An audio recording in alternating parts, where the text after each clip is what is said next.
nekk moo di seen matinale d'information le truc de matinale dañu daaj ñëw si wàllu actualité bi tolluwaay réew mi si nu mu gën a yaatoo suñu ay ponk tey li si nar a gën a fës bëri na dañuy daal di enchaîner sans plus tarder afin par rapport ak mbiru ki nga xam nekk moo di justement Bachir Fofana mu nekk li nga xam nekk moo di le chroniqueur yëkkati woon ay kàddu jëmale ko si ki nga xam nekk moo di El Malick Ndiaye moom ki nga xam nekk moo di Bachir Fofana était à nouveau à la barre ce mercredi dans le cadre de son procès pour diffusion de fausses nouvelles. Donc nag le parquet mu daal di retiré daal di toll 6 mois de prison dont 3 fermes assorties d'une amende de 200 000 francs suñu ay koppar moom ki nga xam nekk moo di justement Bachir Fofana si kàddu yi nga xam ne itam yi ki war na ko daal di koy jëmale si ki nga xam nekk moo di le président de l'Assemblée nationale di El Malick Ndiaye.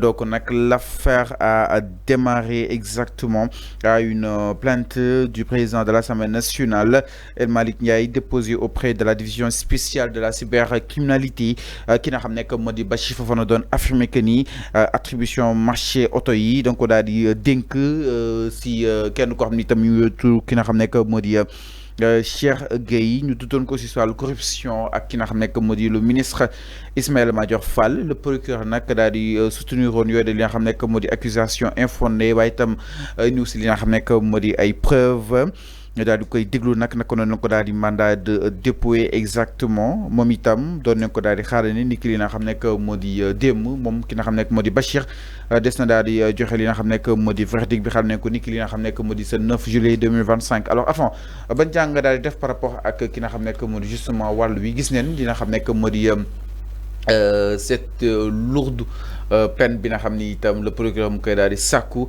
auprès de Bachir Fofana par rapport ak kàddu yi nga xam ni itam yëkki na ko alors yéen rebondissement nga daal di war a mën a defani par rapport ak li nga xam ne que moo di cas bu ni mel la.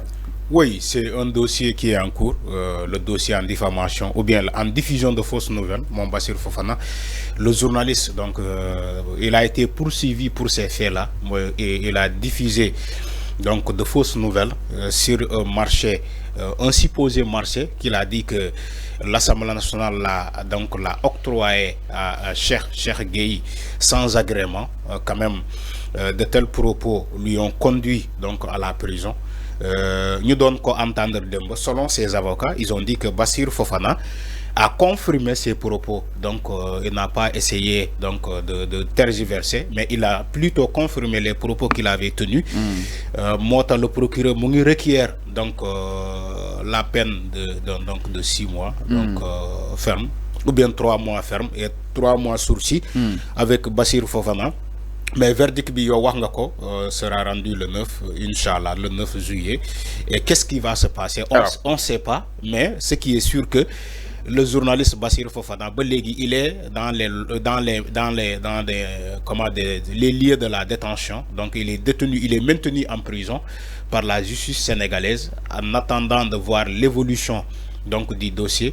Et selon aussi les informations, nous avons que Bachir Fofana s'est renforcé d'avocats. Il y a des avocats qui sont allés renforcer sa pool d'avocats pour me plaider en sa faveur, le journaliste Bachir Fofana.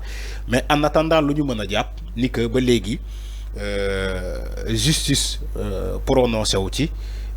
Dañ ko déglu dañ ko entendre mais maintenant alors, le verdict sera rendu le 9 juillet. D'après ces avocats ku su mel ni ki nga xam ne que moo di maître Aboubacry Baro avocat bu Bachir Fofana alors nee na la logique était à fond de joindre la bonne information à la plainte, c'est-à-dire mënuñ éviter plainte bi waaye joxe information bu baax bi juste daa si yam parce que c'est un journaliste qui a exactement dévoilé le scoop pour éviter de judiciariser exactement l'espace politique.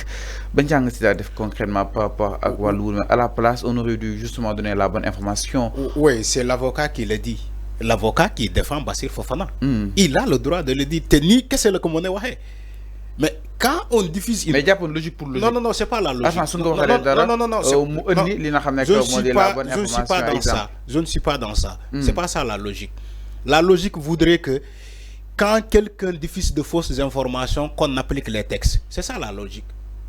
C'est ça la logique. Mais étant journaliste... Non. Des fois, il y a des délits de la presse à fond. Le journaliste, le magistrat, le policier, le militaire, s'il faut appliquer les textes, on applique les textes. C'est ça la logique. Nit Bouatier, le droit. Si quelqu'un enfreint les règles, il faut simplement appliquer les textes. C'est ça la logique. Quand un journaliste, quand un avocat dit la logique voudrait que conjoint la bonne information au dossier, c'est pas ça la logique. La logique voudrait qu'on applique les textes. Parce que l'affaire bi dem na ba egg ci loxo justice. Bu fa eggé, on applique uniquement les textes. Donc l'avocat, il doit revenir dans de bons sentiments. C'est vrai qu'il défend son client, mais c'est pas ça la logique. La logique, on vit dans un pays où il y a des textes. On vit dans un pays où il y a des chartes, des normes à respecter. On vit dans un pays de liberté d'expression. On vit dans un pays de démocratie. Donc, lolu yep bokoy def, il faut nga baye xel ni que amna ay textes, amna ay lois à respecter. Tant que tu respectes les lois, tu es en liberté.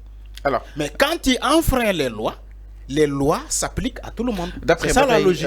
Mom ki nga xam nek modi Aboubacar Baro nee na gis na ben plainte bu confrère am di ki nga xam nek modi maître Bam Cissé mais daal di koy annexé à travers aussi une vidéo mu daal di japp ni ce n'est pas sérieux venant juste la deuxième personnalité du pays ku si mel ni ki nga xam nek modi justement El Malick Ndiaye. Oui.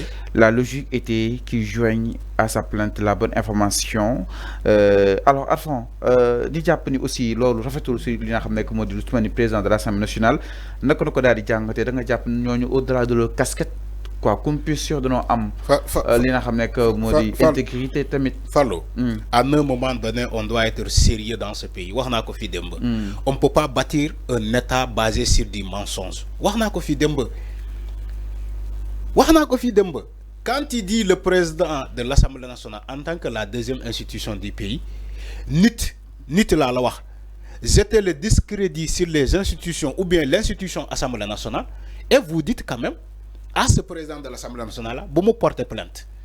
Est-ce que c'est sérieux ça? Soyons sérieux. Parce que s'il ne porte pas plainte, un autre va refaire la même chose, ou bien sinon plus pire que ce que Bassirou Fofana a fait.